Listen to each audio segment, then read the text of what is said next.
In the West, wealth and power usually come with corporate names. Apple, Amazon, Exxon, BlackRock. They rise, they fall, and eventually, they get replaced. But in much of Asia, power doesn't disappear with bad quarters or falling stock prices.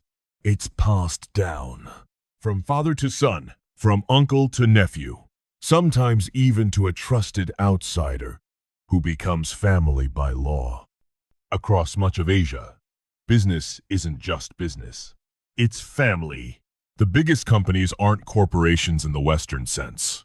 They're dynasties. Behind every logo, there's a patriarch. Behind every CEO, a family council. And behind every fortune, a story of survival. Sometimes brutal, sometimes brilliant, always personal. To understand how this system emerged, you have to picture a continent rebuilding capitalism almost from scratch. Not with Wall Street institutions, but with families who acted as banks, regulators, and safety nets all at once. After World War II, most of Asia lay in ruins. Japan was devastated. China was in revolution. Korea was divided. Much of Southeast Asia remained under colonial rule. There were barely functioning markets, almost no credit systems, and very little trust. So people turned inward. They relied on the only network that still worked: blood. If your cousin loaned you money, it wasn't just a transaction, it was a bond. If your brother ran the warehouse, contracts weren't necessary. If a nephew betrayed the business, the shame could last generations. This is how Asia rebuilt itself. Not through institutions, but through relationships. Out of that network, a different kind of capitalism emerged. One where power wasn't measured in share price, but in loyalty. In the West, we talk about the invisible hand of the market. In Asia, there was something else. The invisible hand of the patriarch. By the 1950 seconds, these patriarchs began to rise.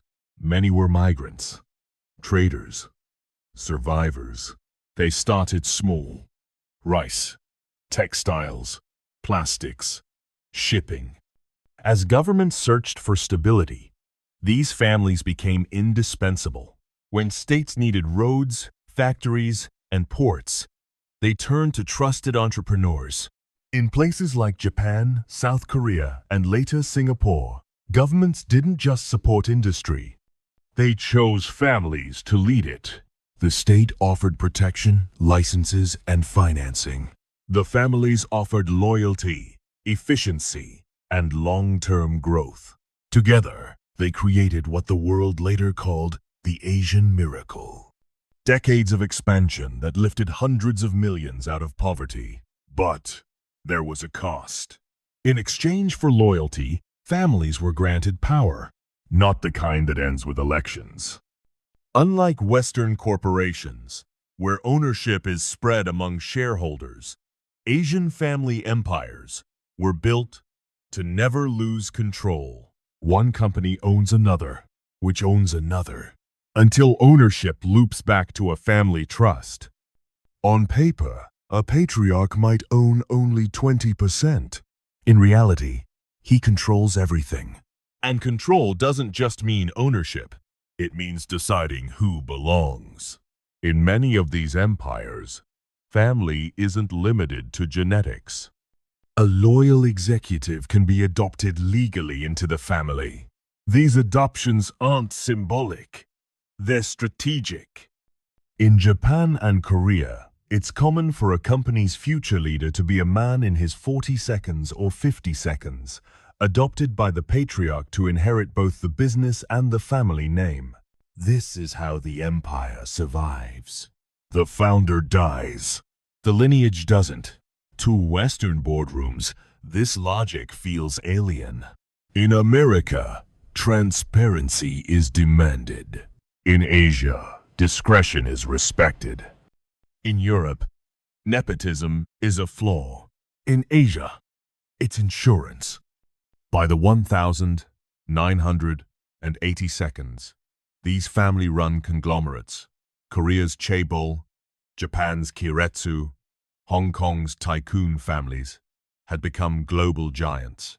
They built the ships that moved global trade, the factories that powered supply chains, the components that fueled Silicon Valley.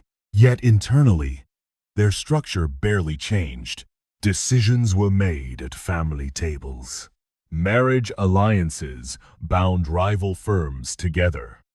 Succession disputes resembled royal dramas more than corporate disagreements.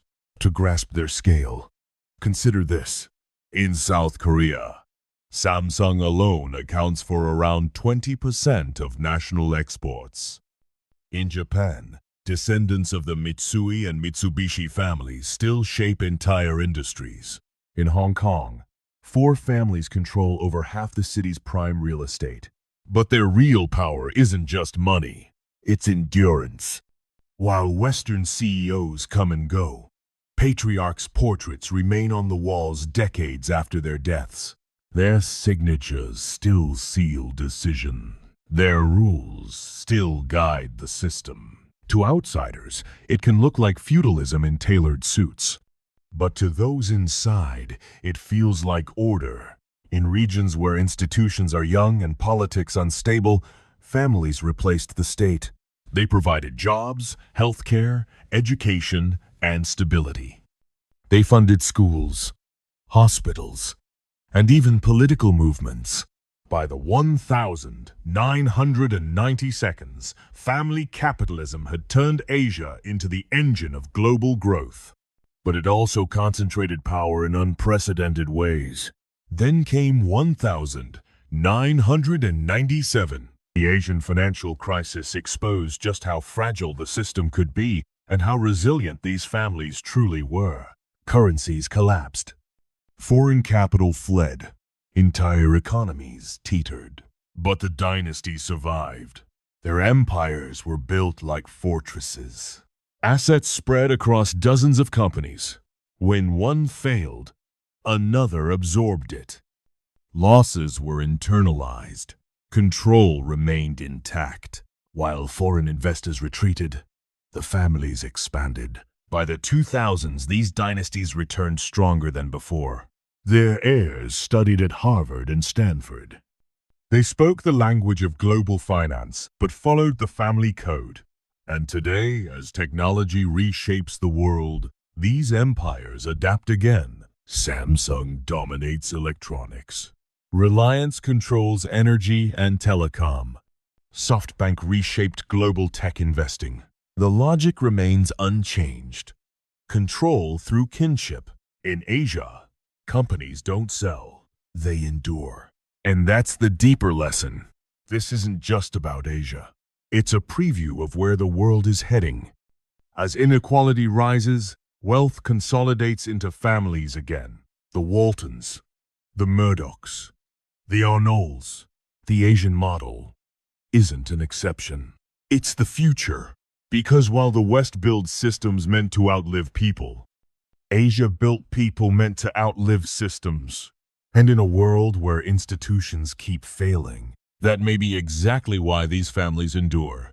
If this gave you a new perspective, consider subscribing. History has the answers. I'll show you where to look.